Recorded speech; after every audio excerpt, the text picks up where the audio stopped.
திமுக கூட்டணியில் தான் இருக்கிறீங்க, தொடர்ந்து திமுக கூட்டணியில் இருக்குங்க, இனிமேலும் தொடரப்போவதாகவும் அறிவிப்பீங்க. அப்போ நீங்கள் இந்த தமிழ்நாட்டின் சாபக்கேடில், இந்தியாவின் சாபக்கேடே ஒரு தாழ்த்தப்படுத்தப்பட்ட தலைவன் கட்சி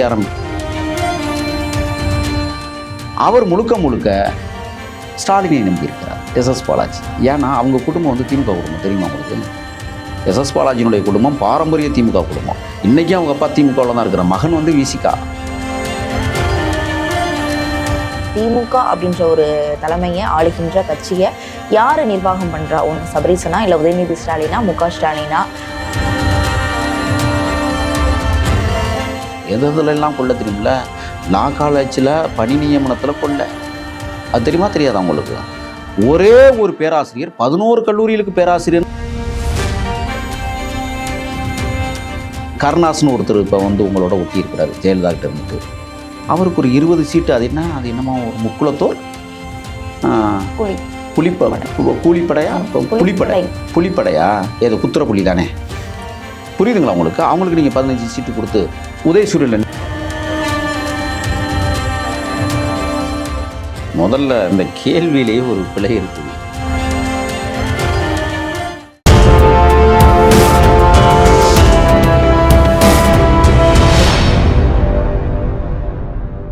யூ தமிழ் நேயர்களுக்கு வணக்கம். நான் உங்கள் பிருந்தா சங்கர். இன்று நம்மோடு சிறப்பு விருந்தினராக இணைந்திருப்பது தமிழ் தேசியத்தின் ஆதரவாளர் முகில் அவர்கள். வணக்கம் சார். வணக்கம். இப்போ திமுக கூட்டணியில தொடர்ந்து பிளவு ஏற்பட்டு இருக்கு. சபரீசனால் ஆட்டம் காட்டும் திமுக கூட்டணி அப்படின்னு சொல்றாங்க. அதாவது இப்போ திமுக கூட்டணியில இருக்கிற விசிகா, மதிமுக, கம்யூனிஸ்ட், காங்கிரஸ் இந்த மாதிரி கட்சிகள் அதிக சீட்டுகள் வேணும் அப்படின்னு சொல்லிட்டு திமுக தலைமையிடம் கேட்கறதாகவும், அதை யார்கிட்ட கேட்கறது அப்படின்ற ஒரு பெரிய அச்சம் வந்து அந்த கூட்டணி கட்சிகளுக்கு இருக்கிறதாகவும் சொல்லப்படுது. ஏன்னா துர்கா ஸ்டாலின் அவர்களிடம் கேட்கவா, சபரீசன் அவர்களிடம் கேட்கவா, உதயநிதி அவர்களிடம் கேட்கவா, இல்லைன்னா முதலமைச்சர் முக ஸ்டாலின் அவர்களிடம் கேட்கவா அப்படின்ற ஒரு குழப்பத்துல வந்து திமுக கூட்டணிக்குள்ள பயணிக்கிறதா வந்து சொல்லியிருக்காங்களே, இது உண்மைதானா சார்? இன்பநிதி கோஷ்டியை மறந்துட்டீங்க, அவர்கிட்டையும் கேட்கலாமே, அந்த தம்பிக்கிட்ட, அந்த சின்ன பையன்கிட்ட. விடுதலை சிறுத்தைகள் கட்சியின் பொதுச் செயலாளர் என்று சொல்லக்கூடிய ரவிக்குமார் கரவேட்டியும் கட்ட மாட்டார், காரில் கொடியும் கட்ட மாட்டார். ஆனால் அந்த கட்சிக்கு அவர் தான் பொதுச் செயலாளர். அவர் நேற்று தினம் ஒரு அறிக்கையை கொடுக்குறார். என்ன தெரியுமில்ல? ஆட்சியிலும் அதிகாரத்திலும் பங்கை நாங்கள் இப்பொழுது கேட்க மாட்டோம், ஆனால் நாங்கள் அரசியல் கட்சி தொடங்கிய காலத்திலேருந்து அந்த கொள்கை முழக்கங்கள் அப்படியே தான், எப்போ தான் கேட்க போறீங்க? இப்படி ஒரு கேள்வி இருக்குல்ல. இப்போ இதை எதுக்கு தெரியுமா? நாங்கள் மறக்கலை அப்படின்னு தானே சார். இல்லை மறக்கலை, சரி மறக்கலை. திமுகவிடமிருந்து நீங்கள் வந்து ஆட்சியையும் அதிகாரத்தையும் உங்களுக்கு பகிர்ந்து கொடுத்துருவாங்களா? அப்படி ஒரு கேள்வி இருக்குல்ல. திமுக கூட்டணியில் தான் இருக்கிறீங்க, தொடர்ந்து திமுக கூட்டணியில் இருக்கீங்க, இனிமேலும் தொடரப்போவதாகவும் அறிவிப்பீங்க. அப்போ நீங்கள் அதிகாரத்தை சுவைப்பது எப்போது? அதிகார பங்கீடை யார் கொடுக்குறார்களோ அவர் பக்கம் நிற்கணும். இல்லை நீங்கள் தலைமை ஏற்று நடத்துகிற போது அதிகாரத்தை பகிர்ந்து கொடுக்குற அளவுக்கு உங்களுடைய வளர்ச்சி இருக்கணும். நல்லா யோசிச்சு பாருங்கள். உங்களை பார்க்கிறவர்களே சாதி கட்சிங்கிற ரீதியில் தான் பார்க்குறாங்க. நான் அப்படி பார்க்கல, அது ஒரு தேசிய கட்சியாக நான் பார்க்கிறேன். ஏன்னா இந்த தமிழ்நாட்டின் சாபக்கேடில், இந்தியாவின் சாபக்கேடே ஒரு தாழ்த்தப்படுத்தப்பட்ட தலைவன் கட்சி ஆரம்பித்தால் அது சாதி கட்சியாக முத்திரை குத்துகிற பழக்கத்தை இந்தியாவில் வைத்திருக்கிறார்கள். ஆனால் பேராற்றல் மிகுந்த பெரும் தலைவனாக திரும்ப இருக்கிறார். அந்த கட்சியில் அதிகார பங்கீட்டு முறையை திராவிட முன்னேற்றக் கழகம் கொடுக்கும் என்றால் கூட்டணி வைப்பதில் நல்லது, மாற்றம் இல்லை. நீங்கள் தான் 2021 மண்ணக்க போகிறீங்களா? அப்புறம் என்ன உங்களுக்கு அதிகாரம் கிடைக்க போகுது, ஆட்சி கிடைக்க போகுது? நீ எந்த காலத்திலும் திமுக கூட்டணி என்கிற எந்த கூட்டணியாக இருந்தாலும், எந்த கட்சி கூட்டணி சேர்ந்தாலும் தமிழ்நாட்டை ருசிக்க முடியாது, ரசிக்க முடியாது. காரணம், அவர்கள் அதிகாரத்தை சுவைப்பது 2026 கடைசி காலகட்டம். இதுக்கு மேலே அவங்க அதிகாரத்தை சுவைப்பது என்பது குதிரை கொம்பாகிவிடும். ஒன்று. இப்போ அதை ஏன் கிளப்பியிருக்கிறாங்க தெரியுமில்ல விடுதலை சிறுத்தைகள்? இதை நீங்கள் கேட்ட கேள்வி அமுக்கிறது தான். 6 சீட்டு கொடுத்தார்கள் கடந்த 2021 தேர்தலில். எல்லா கட்சிக்கும் 6ங்கிறத திராவிட கழகத்தினுடைய ஒரு பொம்மை இருக்கிறார்ல, நகர முடியாத தலைவர் ஒருத்தர், கி வீரமணின்னு ஒருத்தர் இருக்கிறார். அந்த ஆள் தான் வந்து இப்போ இதில் குட்டையை போட்டு குழப்பி போன தடவை 6 சீட்டுன்னு ஒதுக்கி எல்லாருக்கும் சமமாக கொடுக்குற மாதிரி கொடுத்தாங்க. இந்த மாதிரி அப்படி கொடுக்க முடியுமா என்கிற கேள்வி இருக்கிறது. ஏன்னா காங்கிரஸை விட பல மடங்கு பெருமை வாய்ந்த கட்சி தமிழ்நாட்டில் விடுதலை சிறுத்தைகள். லட்சோப லட்சம் தொண்டர்களை வைத்திருக்கிற கட்சி அந்த கட்சி. காங்கிரஸுக்கு எத்தனை லட்சம் இருப்பான்? ஊருக்கு 2 பேர் 60 வயசை கடந்தவர் இருப்பான். அப்போ அவர்களுக்கு நீங்கள் 35-40 தொகுதி கொடுக்குற போது விடுதலை சிறுத்தைகளுக்கு வெறும் 6 தொகுதி கொடுத்தால் யாருக்குமே கோபம் வரத்தான் செய்யும். இப்போ அவர்கள் 6 சீட்டை இல்லை. இன்றைக்கி காலையில் அவர் ரவிக்குமார் பேசுகிறார், இரட்டை இலக்கோடு எங்களுக்கு சீட்டு கிடைக்கும்னா. நான் சவால் விடுறேன், விடுதலை சிறுத்தைகளுக்கு இரட்டை இலக்கோடு திமுக நீங்கள் சீட்டு ஒதுக்குச்சுன்னா நீங்கள் சொல்கிறத நான் கேட்குறேன். காங்கிரஸ் உள்ளே இருந்தால் காங்கிரஸ் இல்லைன்னா உங்களுக்கு ரெட்டை சீட்டு கிடைக்கும், கண்டிப்பாக கிடைக்கும். ரெட்டை இலக்கில் உங்களுக்கு சீட்டு கொடுப்பாங்க. பட் அது ரெட்டை இலக்கை கொடுத்து யாரை நிறுத்துவீர்கள் என்பது கேள்விக்குறியாக இருக்கிறது. இப்போ இன்னொரு செய்தி என்னென்னா, கேட்டால் என்ன சொல்லுவாங்க, மக்கள் நல கூட்டணியில் நாங்கள் எல்லா இடத்துலையுமே ஆட்களை நிப்பாட்டினோம் அப்படிங்கிற ஒரு விவாதத்தை வைப்பாங்க. வச்சிங்க, மகிழ்ச்சி, வெற்றி பெறணும்ல, அதிகாரத்தை சுவைக்க வேண்டும்ல. இப்போ நான் சொல்கிறேன், தமிழ்நாட்டில் திராவிட முன்னேற்றக் கழகம் என்கிற இந்த திருட்டு மாடல் ஆட்சியை அகற்றுவதற்கு எல்லோரும் முடிவெடுத்து விட்டார்கள். இப்போ இந்த நேரத்தில் நீங்கள் எந்த அணிகிட்ட போய் பேசுவாங்கன்னு நீங்கள் நினைக்கிறீங்க? இப்போ யார் தலைமை திமுகவுக்கு? அப்படியே ஒரு கேள்வி இருக்குது. ஸ்டாலின், ஓகே. அப்போ ஆளூர் ஷானவாஸ் போன்ற தோழர்கள் எல்லாம் வந்து கனிமொழியைத்தானே நம்பியிருக்கிறார்கள். கண்டிப்பாக. நீங்கள் அதே மாதிரி சிந்தனை செல்வன் போன்ற அந்த தோழர்கள், அல்லது பனையூர் பாபு, எஸ்எஸ் பாலாஜி, அவர் முழுக்க முழுக்க ஸ்டாலினை நம்பியிருக்கிறார். எஸ்எஸ் பாலாஜி ஏன்னா அவங்க குடும்பம் வந்து திமுக குடும்பம், தெரியுமா உங்களுக்கு? எஸ்எஸ் பாலாஜியினுடைய குடும்பம் பாரம்பரிய திமுக குடும்பம். இன்றைக்கி அவங்க அப்பா திமுகவில் தான் இருக்கிற, மகன் வந்து விசிகா, அது என்ன கணக்குனே தெரியல. அப்பன் திமுக, மகன் விசிகானா பிழைப்பு வாதத்திற்காக கூட சேர்ந்துருக்கலாம், இல்லைன்னு சொல்லலை. ஆனாலும் நான் என்ன கேட்குறேன்னா, நீங்கள் குறிப்பிட்டதை போல் எல்லார்கிட்டும் போய் எல்லா சீட்டையும் எப்படி கேட்க முடியும்? இப்போ நீங்கள் பழைய ஆட்கள் கண்டிப்பாக. இப்போ இந்த தலைமையை யார் சார் நிர்வாகம் பண்ணுறா அப்படின்ற ஒரு கேள்வி, அதாவது திமுக அப்படின்ற ஒரு தலைமையை ஆளுகின்ற கட்சியை யார் நிர்வாகம் பண்ணுறா? ஒன்று சபரீசனா, இல்லை உதயநிதி ஸ்டாலினா, முக ஸ்டாலினா அப்படின்ற கேள்வி வந்து இப்போ வர தொடங்கி. இப்போ அது அவங்களுக்குள்ளேயே இப்போ முட்டி மோத போகிறாங்க. என்னன்னு கேட்டிங்கன்னா, இளைஞர்களுக்கு வாய்ப்புன்னு சொல்லி உதயநிதி கிளம்புவார், சிறுவர்களுக்கு வாய்ப்பு அப்படிங்கிறத இன்பநிதி கிளப்புவார். புரியுதுங்களா? அடுத்து வந்து பணம் கொள்ளையடிக்கிற அமைச்சர்கள் அல்லது கொள்ளையடித்து தருகிற சட்டமன்ற உறுப்பினர்களுக்கு நான் பொறுப்பு என்று சபரீசன் கிளம்புவார்.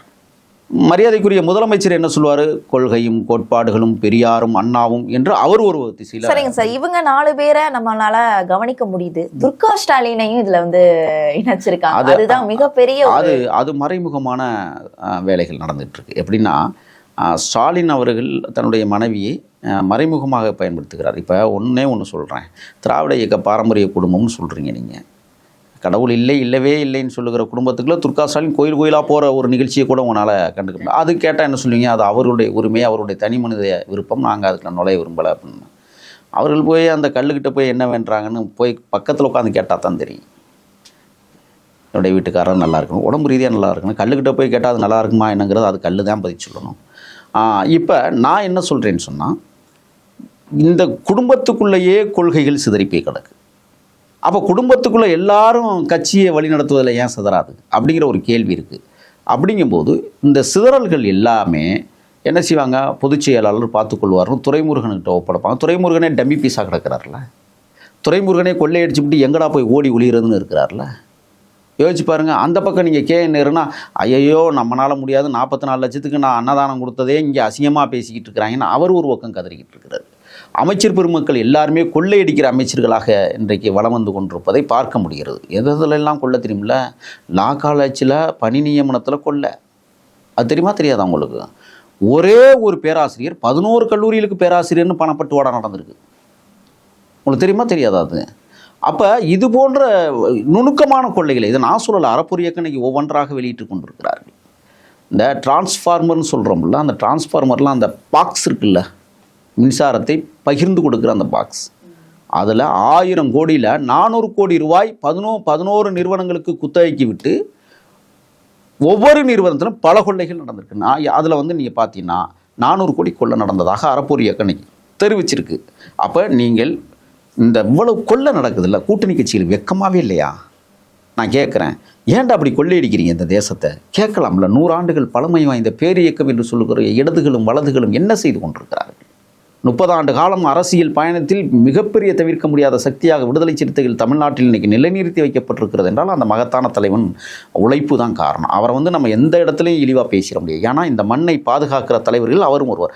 அவராவது கேட்கக்கூடாதா, ஏன்டா இவ்வளவு கொள்ளையடிக்கிறீங்களே, ஏன்டா இத்தனை 1000 கோடி கொள்ளையடிச்சு நீ என்னடா பண்ண போறீங்க கேள்வி கேட்கலாம்ல.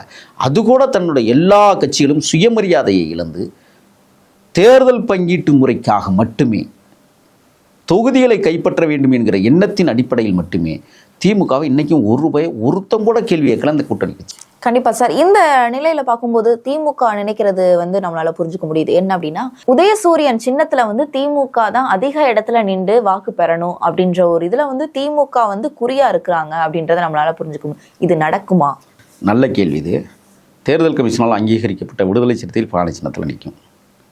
தேர்தல் கமிஷனால் அங்கீகரிக்கப்பட்ட காங்கிரஸ் கட்சி கை சின்னத்தில் நிற்கும்.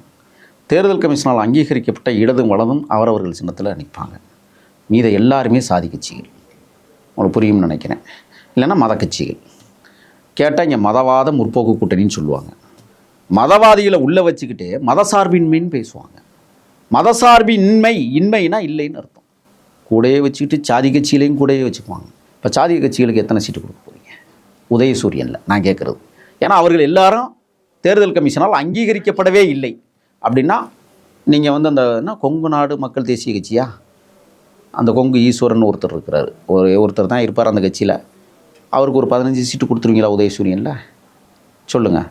அடுத்து கருணாஸ்னு ஒருத்தர் இப்போ வந்து உங்களோட ஒட்டி இருக்கிறார் ஜெயலலிதா கிட்ட இருந்துட்டு. அவருக்கு ஒரு 20 சீட்டு. அது என்னமோ ஒரு முக்குளத்தோர் கூலிப்படையா புலிப்படையா? ஏதோ குத்துற புலி தானே? புரியுதுங்களா உங்களுக்கு? அவங்களுக்கு நீங்கள் 15 சீட்டு கொடுத்து உதயசூரியனில் நிற்க வச்சு ஜெயிக்க வச்சுருவீங்களா? உங்களுக்கு தெம்பு இருக்கா, திராணி இருக்கா?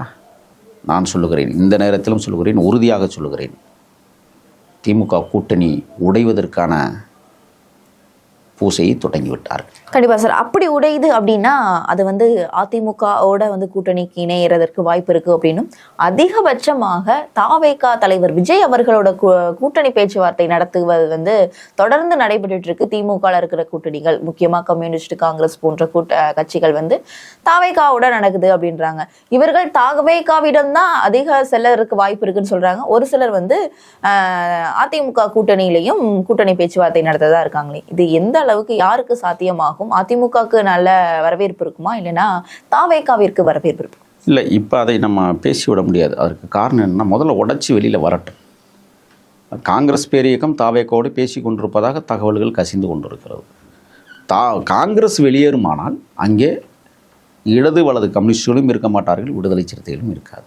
எழுதி வைத்துக்கோ. கண்டிப்பா. ஆனா விடுதலை சிறுத்தைகள் நாங்க தொடர்ந்து திமுக தான் பயணிப்போம் அப்படின்ட்டு பல்வேறு இடங்கள்ல பேசிக்கிட்டு இருக்காரு திருமாவளவன் அவர்கள். ஈழத்தாயகத்தை இதயத்தில் ஏந்திய வைகோ அவர்களும் கடைசி காலகட்டம் வரை திமுகவை ஆதரிப்புன்னு சொல்லிட்டு கடைசி 2 நாளில் பிரிஞ்சு போன வரலாறுகள். திருச்சி மாநாட்டில் கூட வைகோ பதாகையில் பெரிதாக வைக்கப்பட்டு 2 நாளில் அகற்றிய நிகழ்வுகள்லாம் இந்த மண்ணில் நடந்திருக்கு. அதே ஈழத்தை ஆதரித்து ஈழத்திற்கு அண்மையிலே சென்றான திருமா அவர்கள் என் தேசிய தலைவனை அவர் இதயத்தில் ஏந்தி இருக்கிறவர். எனக்கு 2வது தாயாக நான் கருதுகிற ஒரே தலைவன் தேசிய தலைவன் பிரபாகரன் என்றும் சொல்லியிருக்கிறார். அப்படிப்பட்ட தலைவர் அவர்கள் வைகோ எடுத்த நிலைப்பாட்டில் இருந்து சற்றும் மாறாமல் இருப்பாரா என்ன? நிச்சயமாக இறுதி இன்னும் முடிவில்லை. தை பிறந்தால் வழி பிறக்கும் என்று நான் தொடர்ச்சியாக சொல்வதைப் போல வழிபிறக்கிற போது நிச்சயம் விடுதலை சிறுத்தைகள் எந்த பக்கம் சாயும் என்பதை அப்பொழுது நாம் மதிப்பீடு செய்து கொள்ளலாம். இப்பொழுது அவர்கள் அப்படித்தான் பேசுவார்கள். இருக்கிறோம். ஏன்னா தொகுதி பங்கீடு என்று வருகிற போதுதான் இவர்களுடைய கசப்புகள் நம்மளுக்கு வெளியில் வரும். ஏன்னா கடந்த காலத்தில் 6 சீட்டு ஒதுக்கியதற்கே விடுதலை சிறுத்தையினுடைய ஆதரவாளர்கள், கட்சி தொண்டர்கள் அண்ணா அறிவாலயத்தை முற்றுகையிட்டதை நாம் மறந்துவிட முடியாது. கண்டிப்பா சார். இந்த விடயத்துல பார்க்கும்போது கம்யூனிஸ்ட் இந்த மாதிரியான நிலையில இருக்கிறாங்க அப்படின்னு புரிய முடியுது. அதே மாதிரி விசிக, மதிமுக இந்த மாதிரியான கட்சிகள், இப்போ மக்கள் நீதி மையம் கமல் அவர்கள் என்ன நிலையில இருக்காங்க அப்படின்றத வந்து நம்மளால புரிஞ்சுக்கவே முடியாத ஒரு நிலை இருக்கே. அவருடைய நிலை திமுகல தான் தொடருமா அப்படின்ற ஒரு கேள்வி இருக்கு சார். முதல்ல இந்த கேள்வியிலேயே ஒரு பிழை இருக்குது. முதல்ல அவரை தவிர வேற யாராவது இருக்காங்களா? 4% வாக்குகள் வந்து அதை அப்போ வாங்கியிருக்கலாம். இப்போ நான் என்ன கேட்குறேன்னா, உங்களுக்கு தேவை ஒரு பதவி வந்துருச்சு, அதை அனுபவிக்க போகிறாரு. அந்த பதவி வந்ததற்காக காலகாலத்துக்கு திமுகவில் மைக் பிடிச்சி பேச போகிறாரு. வேறு அவரால் ஒன்றுமே பண்ண முடியாது. அவரிடம் லட்சம் தொண்டர்கள்லாம் இங்கே கிடையாது. சும்மா ஏதோ அதாவது மாவட்டத்துக்கு ஒரு 10 பேர் தேர்வதே அபூர்வம். இதுதான் யதார்த்தமான உண்மை. அதனால் கமலஹாசனுக்கு கொடுக்கப்பட்டிருக்கிற பதவி திமுக நாடாளுமன்ற உறுப்பினர். அவர் கட்சி பேர் என்ன? மக்கள் நீதி மையம். மக்கள் நீதி மையம் உறுப்பினர் அவர் இல்லை. தேர்தல் கமிஷனால் அங்கீகரிக்கப்பட்டவராக இல்லை. அவர் திராவிட முன்னேற்ற கழகத்தின் உறுப்பினர்.